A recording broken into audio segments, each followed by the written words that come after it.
Bismillahirrahmanirrahim. Assalamualaikum warahmatullahi wabarakatuh. Selamat bertemu kembali dalam mata kuliah biopsikologi. Pada sesi kali ini kita akan bahas mengenai materi regulasi internal. Kita akan bahas mengenai 3 bagian. Pertama adalah regulasi suhu, kedua suhu haus, yang ketiga adalah lapar. Pertama kita bahas mengenai homeostasis dan alostasis ya. Ini ada istilah ya. Seorang ahli fisiologis, Walter Benjamin, dia mengemukakan mengenai istilah homeostasis. Homeostasis adalah meregulasi temperatur dan proses biologis lainnya yang berusaha untuk mempertahankan agar variabel-variabel tersebut dalam rentang yang tetap. Jadi, proses homeostasis intinya adalah tubuh kita mempertahankan pada kondisi rentang tertentu supaya tetap jangan sampai di luar rentang yang sudah menjadi bagian atau kebiasaan tubuh kita. Kemudian istilah ini sedikit berubah ya, ada istilah set point. Set point ini mengacu pada suatu nilai, ada keadaan tertentu. Jadi bukan range tapi spesifik mengenai nilai. Misalkan saja tubuh kita membutuhkan sekitar 0,16 gram kalsium misalnya ya dalam sehari. Jika pada suatu situasi tertentu tubuh kita kekurangan jumlah kebutuhan tadi, kekurangan kalsium, maka kebutuhan itu diambil dari penyimpanan ya, dari tulang ya. Nah, disekresikan, dihasilkanlah sejumlah kalsium yang dibutuhkan oleh tubuh. Demikian juga untuk komponen yang lain, variabel misalnya di sini ada air ya, ada oksigen, glukosa. Tubuh kita punya mekanisme khusus. Jika terjadi kekurangan atau kelebihan, maka kita tahu ada istilah negative feedback. Jika tubuh kita mendapat sinyal bahwa kebutuhan tadi yang ada ya tadi belum terpenuhi, maka akan dilepaskan dari penyimpanannya. Kalau glukosa nanti kita bicara mengenai glikogen ya, yang akan disintesis, akan dipecah menjadi glukosa saja. Jadi ada mekanisme khusus di mana ketika kesenjangan atau kekurangan dari kebutuhan, maka ada proses negatif feedback. Namun konsep homeostasis ini tidak sepenuhnya bisa memuaskan ya, artinya tidak bisa menjelaskan bagaimana kalau situasi tertentu misalnya ya. Nah, memang tubuh kita tidak bisa secara sempurna untuk mempertahankan dalam kondisi yang konstan ya, misalnya kebutuhan 0,16 ternyata bisa jauh dari poin tersebut atau di luar rentang dari kebutuhan. Terus seperti apa ya mekanismenya? Maka muncul ada istilah alostasis ya. Ini istilah yang mengacu kepada proses adaptasi di mana tubuh kita mengubah set pointnya dan berespon terhadap perubahan lingkungan. Hal ini bisa kita temukan misalnya dalam kondisi yang berbahaya. Misalkan pada saat keadaan terancam akan terjadi perubahan drastis ya. Terjadi perubahan denyut jantung yang cepat, pernapasan ya, kemudian juga kita bisa lihat mungkin perubahan tekanan darah ya. Nah, ini terjadi ya karena tubuh kita berespon terhadap situasi yang berbahaya, ada alarm yang bekerja ya. Nah, maka istilah ini kita gunakan alostosis ya. Kemudian kita mengacu sekarang mengenai bagaimana tubuh kita mengontrol suhu di sini ya. Pengontrolan suhu ini dianggap sebagai mekanisme yang sangat penting dan kita bisa mengetahuinya. Kenapa penting? Ternyata sejumlah kalori yang dibutuhkan oleh tubuh kita itu ternyata digunakan untuk meregulasi suhu ya. Misalnya pada orang dewasa itu sekitar 2.600 kilokalori per hari kebutuhannya. Nah, bayangkan jika lebih dari setengah atau bahkan 2/3 ya dari sejumlah kalori ini dibutuhkan ya untuk meregulasi suhu ya. Jadi memang banyak kebutuhannya. Nah, ini mengacu kepada ada istilahnya basal metabolism ya. Jadi energi yang dibutuhkan untuk mempertahankan regulasi ini kita acu ya dengan konsep basal metabolism, yaitu energi yang digunakan untuk menjaga kekonstanan suhu tubuh ketika keadaan istirahat. Mengapa begitu besar kebutuhan untuk mempertahankan atau meregulasi suhu ini? Ya, kita bisa lihat ya, atau kita bandingkan lah ya, dari sekian makhluk hidup yang ada di alam, kita bisa mengelompokkan menjadi dua di sini. Ada sekelompok hewan yang kita kelompokkan ke dalam hewan ektotermik atau poikilotermik. Hewan-hewan ini mereka bisa menyesuaikan suhu tubuhnya dengan kondisi lingkungan. Contohnya amfibi, reptil ya, dan berbagai jenis ikan. Mereka tinggal di air, kondisi tubuhnya mereka ya menyesuaikan dengan kondisi di air ya, misalnya di laut gitu ya, dingin.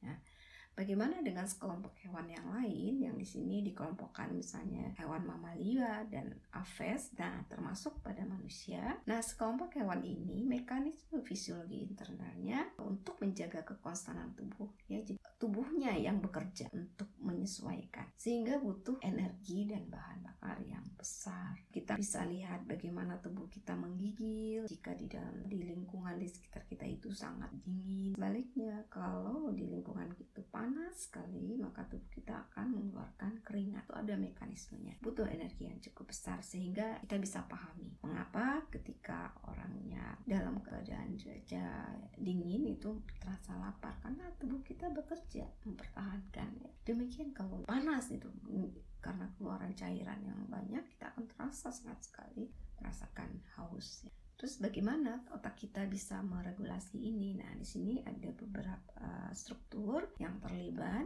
Regulasi suhu tubuh terutama bergantung pada area preoptik dan area hipotalamus bagian anterior. Kita lihat gambarnya. Ini adalah korteks cerebral. Korteks cerebral ini ada bagian kelenjar pituitari. Nah, di atas kelenjar pituitari ini adalah hipotalamus. Sekarang kita lihat panah ini diperbesar.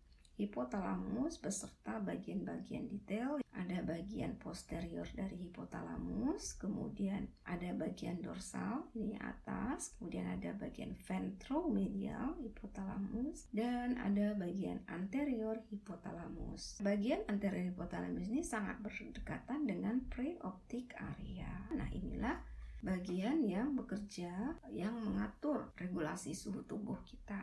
Secara khusus karena berdekatan, istilahnya dipersingkat menjadi POA dan AH. Bagian ini memonitor suhu. Dia mendapatkan informasi dari seluruh tubuh kita. Sistem monitor itu bisa lewat ref nucleus ya. Ref adalah bagian dari hindbrains yang bekerja menangkap ketika perubahan terjadi di luar ya. Tadi ada situasi ekstrim, keadaan berbahaya, maka memicu denyut jantung yang cepat, kemudian juga misalnya menggigil karena ketakutan.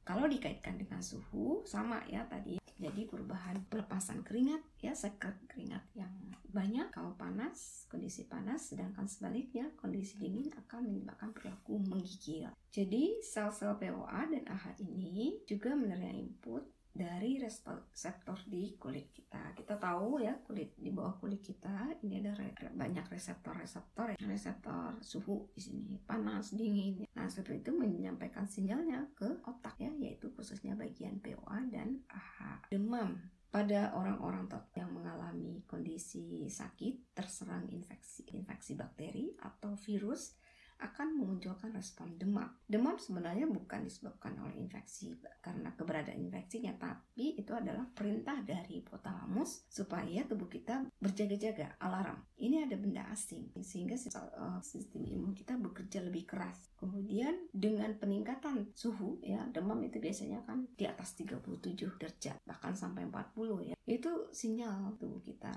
bekerja, ini ada sesuatu. Peningkatan suhu diharapkan dengan suhu yang lebih tinggi ini, bakteri tertentu juga bekerja tidak lebih aktif dibandingkan suhu tubuh kita 37 derajat. Kira-kira manfaatnya? Iya, jelas manfaat tadi ya, karena sistem imun kita bekerja lebih keras untuk mensekresikan, melepaskan leukosit misalnya di sini. Leukosit itu pelepasan protein kecil yang disebut sebagai sitokin. Sitokin inilah yang akan melawan patogen-patogen yang menyerang tubuh kita dan juga menstimulasi saraf vagus. Saraf vagus ini kemudian menstimulasi hipotalamus untuk menginisiasi demam. Vagus itu kan perasaan nggak nyaman ya, kadang kita demam merasa pegal ya, linu ya. Nah itu salah satu kerja dari saraf vagus. Situasi ini juga kalau berlebihan panasnya akan menyebabkan sinyal berbahaya. Bahkan untuk anak-anak suhu tinggi 40 derajat Celcius itu bisa menyebabkan kejang. Situasi yang berbahaya menunjukkan alarm, harus ada suatu tindakan khusus bagaimana kita menghadapi situasi demam. Kita lanjutkan lagi mengenai rasa haus ya. Jadi tubuh kita juga punya mekanisme khusus bagaimana meregulasi rasa haus. Ini terkait dengan cairan. Keadaan air dalam tubuh kita akan selalu terjaga, yaitu melalui ekskresi urin, pelepasan air seni. Kemudian yang kedua adalah pengeluaran keringat, pelepasan melalui sekret atau kelenjar keringat, dan berbagai respon autonom lainnya. Regulasi ini biasanya disertai dengan perilaku minum dan proses ekskresi. Ya, kita bisa amati dalam keseharian bahwa kadang kita untuk mempertahankan, mengonserv bahwa kita tidak ingin mengeluarkan banyak cairan, biasanya kita juga akan berlindung, misalnya tidak karena terik panas matahari ya. Kemudian juga kalau kita sulit menemukan minum supaya tidak menjadi haus, maka kita biasanya juga pelepasan urinnya itu lebih konsentratnya tinggi, jadi sedikit air seninya. Bagaimana proses regulasinya? Nah, di sini ada yang dikenal dengan vasopresin. Ini adalah hormon yang dilepaskan oleh kelenjar pituitari posterior, berfungsi untuk mengatur terkait dengan peningkatan tekanan darah. Jadi ada proses konstriksi dari pembuluh darah yang mengakibatkan terjadi peningkatan tekanan darah. Kondisi ini merupakan kompensasi akibat penurunan volume air. Nah, istilah vasopresin kita juga kenal dengan istilah hormon antidiuretik karena hormon ini bekerja dikaitkan dengan ginjal. Karena ginjal kita bisa berfungsi mereabsorpsi air dan mengeluarkan urin. Jadi ada mekanisme regulasi. Kita lanjutkan. Tubuh kita ada 4 kompartemen atau 4 ruang atau 4 area di mana kita bisa menemukan cairan. Secara garis besar ada 2 kelompok besar, intraseluler dan ekstraseluler. Intra berarti mengacu ke dalam sel, di dalam sel. Jadi ini paling banyak nih ya, di tubuh kita ada 2/3 cairan tubuh kita berada di intraseluler. Dikontrol oleh konsentrasi larutan di cairan interstisial. Jadi kalau kita bayangkan tubuh kita banyak sel, berarti ada internal, ada eksternal. Internal mengacu kepada cairan di dalam sel, yang di luar sel, cairan di luar sel dan di antara sel-sel yang lain itu dikenal dengan istilah interstisial, cairan di antara sel-sel. Yang kedua adalah ekstraseluler ya, jadi ada cairan di luar sel. Nah, yang di luar sel ini termasuk tadi interstisial tadi ya, yaitu yang di antara sel-sel ya, yang di bagian ketiga ini. Dua yang lainnya itu adalah cairan yang berada di intravaskular, artinya di dalam pembuluh darah. Yang kedua adalah cairan yang ada di cerebrospinal, di cairan di otak dan spinal. Ingat ya bahwa kita punya cerebrospinal fluid yang akan mengacu kepada bagian otak, itu ada istilah ventricle. Ingat lagi ada ventricle lateral ya, yaitu kiri dan kanan. Ada ventricle ketiga yang di area midbrain dan yang keempat di hindbrain ya, di bawah. Dan yang berikutnya itu adalah ventricle spinal kok di saluran spinal. Itu yang dikenal dengan cerebrospinal. Di sini dibagi menjadi 2 rasa haus. Pertama osmometrus ya, rasa haus osmometrik. Yang kedua adalah hypovolemic, jadi rasa haus yang diakibatkan oleh volume. Kita lihat satu persatu. Osmometric thirst ya, rasa haus yang terjadi karena peningkatan tekanan osmosis dari cairan interstisial relatif terhadap cairan intraseluler. Selanjutnya menyebabkan dehidrasi seluler. Ini kita temukan ketika kita memakan makanan yang banyak mengandung garam, MSG ya, atau garam ya, makanan asin ya yang mengandung garam lah. Kita lihat mengapa hal ini bisa terjadi. Nah, gambar ini menunjukkan proses bagaimana cairan ya. Ini ada kita kelompokkan ya, tadi ada yang namanya intraseluler di dalam sel dan ekstraseluler. Ketika konsentrasi di luar lebih tinggi dibandingkan di dalam, artinya adalah cairan yang ada di dalam itu lebih banyak, maka ini akan mendorong terjadi pelepasan, ya, air akan mengalir dari dalam menuju keluar, terjadi pengkerutan dari sel. Ini namanya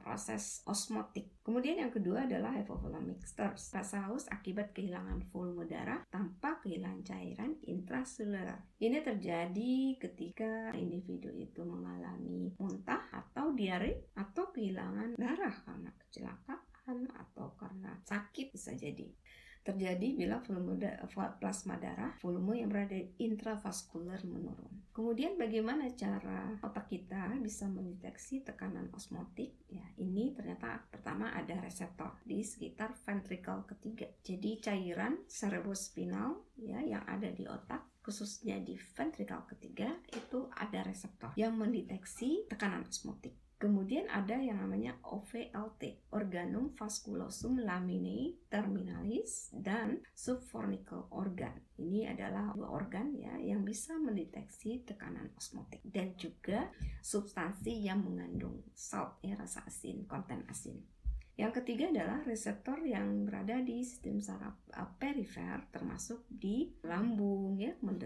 Jadi di permukaan lambung kita itu ada reseptor yang bisa mendeteksi keberadaan sodium, ya, garam tadi. Itu adalah sumber informasi. Reseptor tersebut tadi dari OVLT, subfornical organ, dan lambung, ya, dan lainnya itu meneruskan informasinya ke area hipotalamus, khususnya bagian supraoptic nucleus dan paraventricular nucleus. Informasi ini menyebabkan terjadi pelepasan vasopresin yang dikeluarkan oleh kelenjar pituitari posterior, ya, sehingga terjadi konstriksi yang meregulasi supaya tadi, ya, kehilangan dari substansi yang mengandung garam tadi bisa dipertahankan. Berikutnya, reseptor juga meneruskan informasi ke area lateral preoptik yang mengontrol perilaku minum, ya. Kita rasakan rasa haus, maka kita akan berusaha untuk mencari air. Ini gambaran dari bagian di otak tadi yang bekerja, yang menerima informasi dari berbagai reseptor yang ada di tubuh kita, dan akhirnya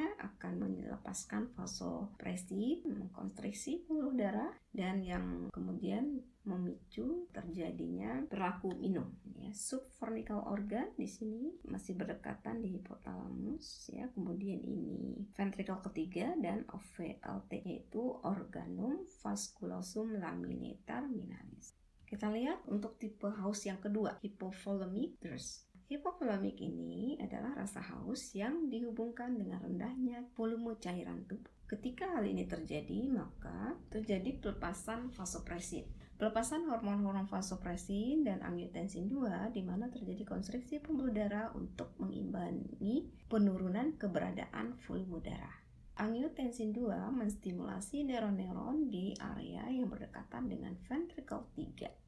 Neuron-neuron di ventricle ketiga mengirimkan aksonnya ke hipotalamus, di mana angiotensin 2 juga dilepaskan sebagai neurotransmitter. Misalnya seseorang kehilangan volume cairan dalam bentuk misalnya diare, sehingga volume darah menurun.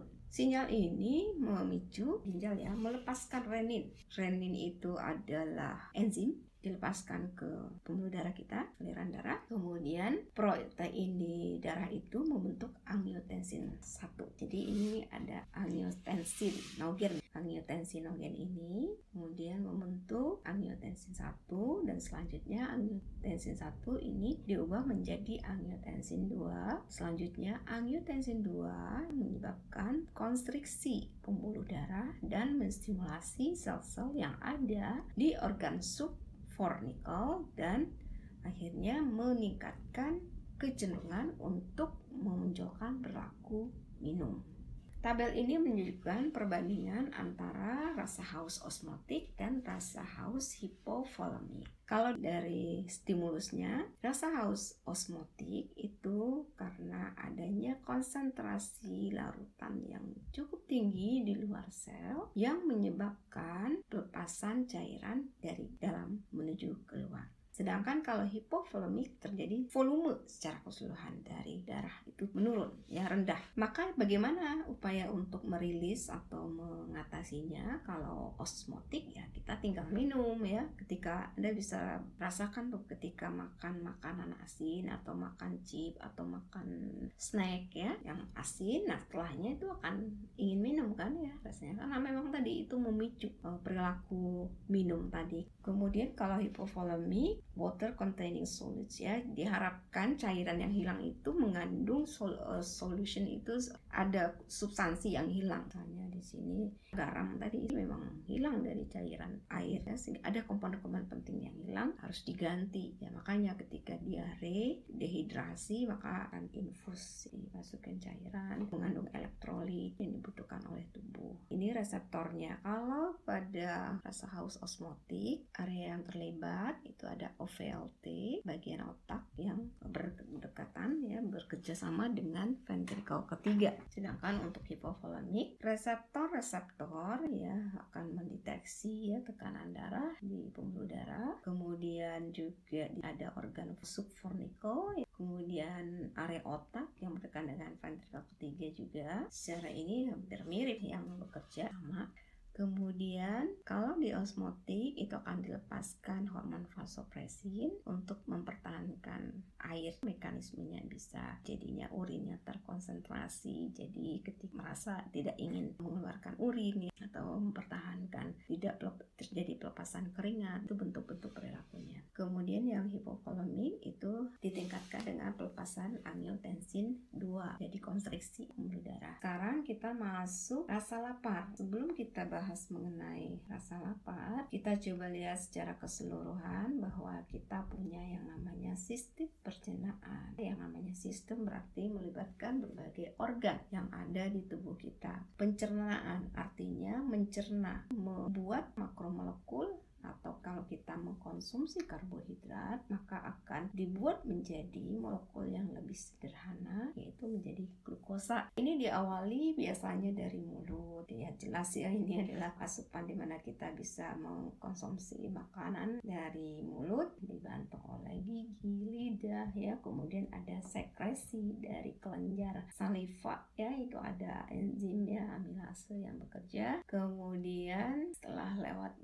proses mekanik dan enzimatis ini, maka makanan itu akan melewati esofagus atau kerongkongan menuju lambung. Di lambung untuk sementara makanan tersebut dilumatkan lagi ya menjadi bubur ya, dibantu oleh ada sekret yang bekerja, fungsi antiseptik ada di situ, HCl, kemudian ada enzim proteinase untuk mencerna menjadi halus lagi komponen-komponennya. Kemudian selanjutnya makanan tadi masuk ke saluran usus 12 jari. Di sini mulai terjadi penyerapan, absorpsi duodenum, jejunum, ileum ya, ini usus halus. Di sini juga ada banyak sekali enzim-enzim yang akan mencerna, melisiskan makromolekul misalnya dari komponen lemak, kemudian protein ya. Di sini akan ada macam-macam enzim yang terlibat. Selanjutnya setelah diserap dan disalurkan lewat aliran darah, maka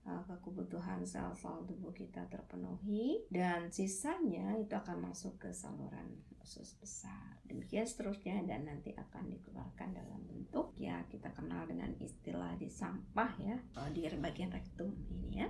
Kemudian kita coba lihat, ini ada yang namanya regulasi lapar teori. Berarti ada pandangan pertama mengarah kepada set point, yang kedua positif insentif perspektif.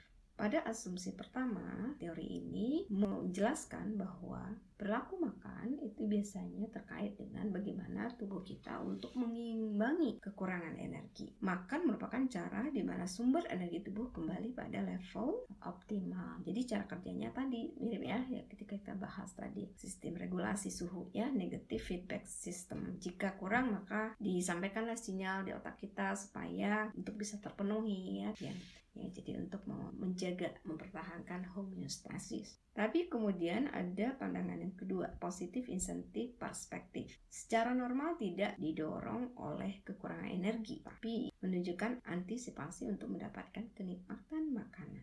Jadi orang makan itu kalau menurut teori ini bukan karena lapar yang menjadi poinnya, tapi untuk mendapatkan kenikmatan makan. Oh, tapi ini ada benarnya ketika kita melihat makanan yang menarik selera ya, menggugah selera, biasanya seseorang ingin makan walaupun sebenarnya belum lapar. Nah, itu teori pandangan mengenai perilaku makan. Kemudian bagaimana ya tubuh kita meregulasi rasa lapar ini? Apakah seseorang akan makan terus atau seorang bisa tidak makan dalam rentang waktu tertentu misalnya? Otak meregulasi perilaku makan melalui pesan dari mulut, dari lambung, dari usus. Jadi banyak ya sumber sinyal ya yang diterima otak kita gitu, sehingga kita menjadi muncul rasa lapar. Kalau dia murid tadi ya terkait dengan tergugahnya selera. Kemudian juga lambung nih. Nah, ketika baru melihat makanan, lambung jadinya sedikit sudah reda gitu ya. Jadi semua informasi bisa muncul dari mulut, lambung, usus halus dan sebagainya. Keinginan untuk mengecap dan sensasi mulut lainnya seperti mengunyah juga faktor penguji rasa lapar dan rasa kenyang. Jadi ini tadi sensasi mulai dari mulut,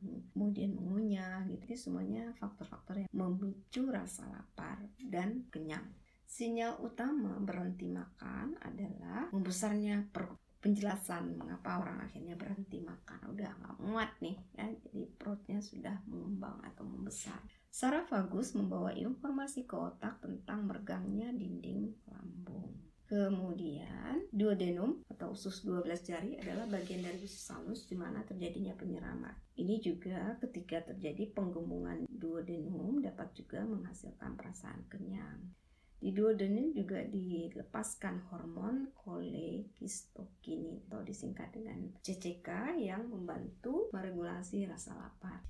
Kadar glukosa, insulin, dan glukagon juga mempengaruhi perasaan lapar. Nah, sekarang kita lihat bagaimana pengaruh dari hormon ini. Perhatikan gambar ini. Pada saat seseorang makan, kita asumsikan dia lapar, kemudian makan, mengunyah, kemudian menelan, akhirnya sampai di usus 12 jari, maka makanan bisa diserap oleh sel, terjadi peningkatan glukosa gula darah. Maka ini juga disertai dengan pelepasan insulin.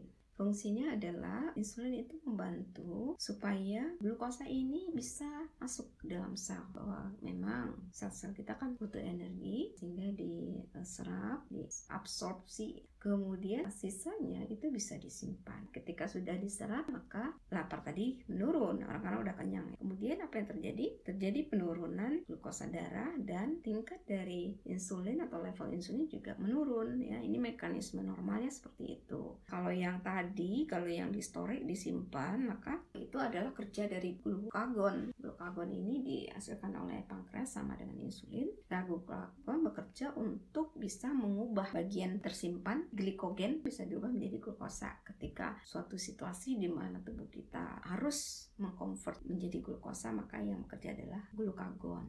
Demikian ini siklus pada orang normal. Nah, kemudian apa yang terjadi pada penderita diabetes? Pada penderita diabetes, level insulinnya biasanya rendah, tapi kadar glukosa tinggi. Kita bayangkan, fungsi insulin adalah untuk membantu penyerapan glukosa darah sehingga bisa diserap oleh sel. Namun karena insulinnya terbatas sedikit, jadi orang-orang diabetes itu meskipun dia udah makan, kenyangnya nggak tuntas ya, makanya pengen makan lagi ya, makin jadi tingkat level glukosa darahnya. Mereka makan lebih banyak dari keadaan normal, tapi keberadaan glukosa tidak diserap oleh sel dan berakibat pada kehilangan berat badan ya.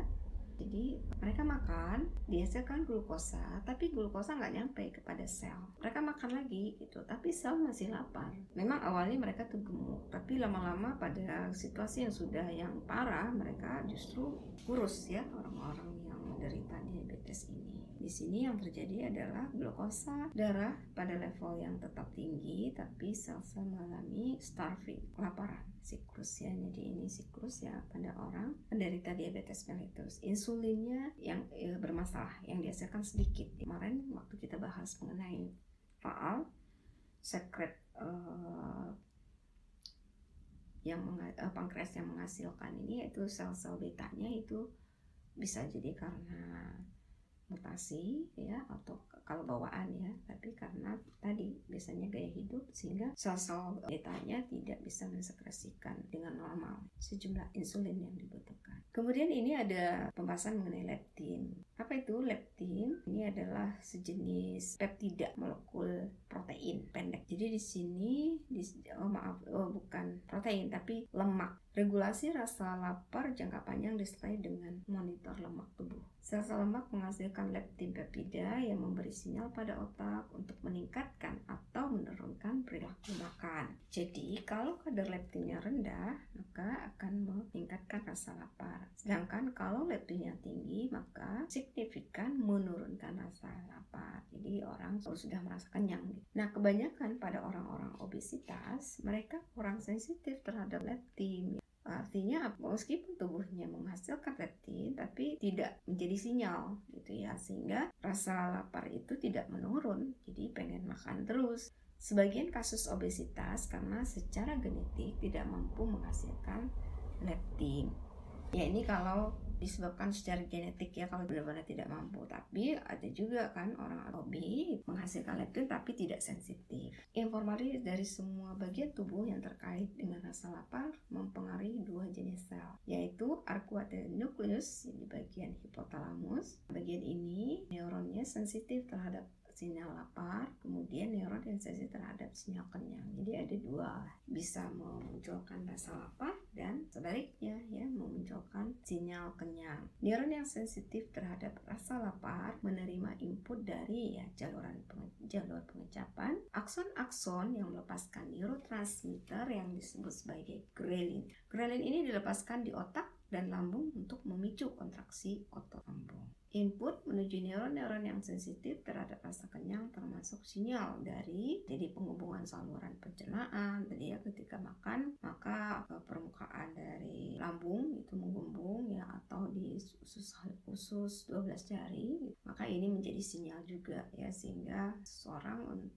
merasakan kenyang gitu. Berikutnya glukosa darah dan lemak meningkatkan kadar hormon insulin dalam darah. Jadi dilepaskan hormon insulin ya untuk bisa membantu penyerapan glukosa darah menuju sel. Sebagian neuron melepaskan peptida kecil yang berhubungan dengan insulin sebagai transmitter. Kemudian leptin memberi input tambahan ya. Jadi ini banyak ya. Jadi rasa lapar itu tidak hanya satu jalur ya, ketika informasi yang diperoleh dari sensasi pengecapan, bukan. Jadi banyak hal yang menyebabkan apakah ini sudah akan makan atau sebaliknya. Output dari neuron sensitif rasa kenyang menuju paraventricular nucleus dari hipotalamus yang memicu rasa. Output dari paraventricular nucleus bertindak pada hipotalamus lateral. Ini mengontrol sekresi insulin dan responsivitas pengecapan. Jadi cukup kompleks kalau kita lihat bagaimana mekanisme pengaturan lapar dan minum. Nah, ini adalah gambaran dari keseluruhan atau ini sepertinya adalah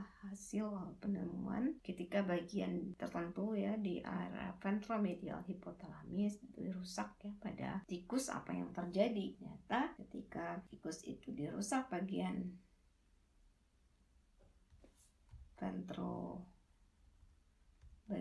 ventromedial hipotalamus, menyebabkan tikus itu tidak henti-hentinya makannya ya, jadi rasa kenyangnya tidak muncul gitu. Jadi ini total dari bagaimana kita bisa mengatur perilaku makan. Secara umum itu pusatnya berada di hipotalamus lateral. Peran hipotalamus lateral terhadap perilaku makan ada beberapa macam. Ini ada 4 nih ya, mendeteksi lapar dan kemudian mengirimkan pesan untuk membuat indera kecap makanan lebih baik ya. Kemudian membangkitkan korteks cerebral untuk memfasilitasi pencernaan, menelan, dan meningkatkan responsivitas cap, bau, dan penglihatan. Jadi memang penginderaan itu sangat penting dalam hal bagaimana menggugah, memfasilitasi bahwa orang tergugah ingin makan ya, ingin. Kalau indera penciuman kita terganggu, maka juga selera makan juga akan berkurang. Juga penglihatan, kalau kita melihat makanan sepertinya kok kelihatannya enak ya, maka kita biasanya ingin mencoba ya. Nah, itu juga mempengaruhi. Yang ketiga, meningkatkan sekresi kelenjar pituitari untuk menghasilkan insulin. Ya, ini untuk meregulasi atau untuk menetralkan gula darah tadi yang sudah dihasilkan dari proses pencernaan yang untuk akhirnya bisa diserap oleh sel-sel tubuh kita. Yang keempat, meningkatkan sekret pencernaan. Ini hasil-hasil riset tadi ya, ini gambar tadi yang sudah ditampilkan, saya diperlihatkan lagi. Jadi ketika hasil riset memperlihatkan kalau bagian ventromedial dirusak, maka sinyal kenyang itu seolah-olah tidak ada. Makanya kemungkinan tikus tadi tidak ada rasa kenyang, ya, makan terus jadinya, ya. Nah, ini hasil riset. Kemudian disampaikan juga bahwa peran hipotalamus meregulasi metabolisme energi, kan meregulasi perilaku makan. Jadi dia lebih ke metabolisme energinya, itu bukan muncul bentuk perilaku, itu lebih peran daripada hipotalamus. Kemudian kita bahas sedikit mengenai beberapa gangguan perilaku makan, ya. Tadi ada mengenai obesitas. Obesitas banyak diteliti, ya, faktor penyebab ada yang disebabkan oleh genetik, ada gen tertentu yang tidak sensitif keberadaan leptin, atau bisa jadi leptinnya tidak bisa dihasilkan, ya, sehingga tidak ada sinyal kenyang sehingga individu merasa lapar terus, ya. Treatment ya mulai banyak dikembangkan, pola makan yang sehat bisa lewat olahraga juga, banyak melibatkan bekerja sama, ya, apakah dokter nutrisi terkait dengan makanannya atau kemudian juga melibatkan training yang membantu individu untuk bisa melaksanakan olahraga dengan benar, teratur, ya, sehingga lemak juga makin lama bisa diuraikan, ya, dan akhirnya lemak yang berlebih itu bisa dimanfaatkan atau dikuras lah. Yang kedua, anoreksia nervosa dan bulimia. Ini adalah gangguan makanan yang terkait dengan gangguan anxiety. Biasanya banyak ditemukan pada anak-anak remaja yang sangat concern terhadap penampilan, sehingga ketika mereka makan itu rasa bersalah, cemas banyaknya, ya. Anoreksia nervosa makannya sedikit, sudah sedikit, kemudian nanti muncul rasa bersalah lagi, ya. Saya lagi makannya sudah sebanyak apa, jadi benar-benar dikurangi, namun tidak memperhatikan kebutuhan, padahal mereka dalam fase pertumbuhan. Yang ketiga, bulimia juga mirip, ya, sama. Kecemasan itu area utamanya terkait dengan body image-nya tadi, penampilan, merasa bersalah, kemudian makan yang udah dimakan kemudian dikorek, dikeluarkan kembali, ya, dimuntahkan lagi. Nah, itu bulimia bedanya. Demikian paparan materi regulasi internal, semoga bisa dipahami dengan baik. Terima kasih. Wassalamualaikum warahmatullahi wabarakatuh.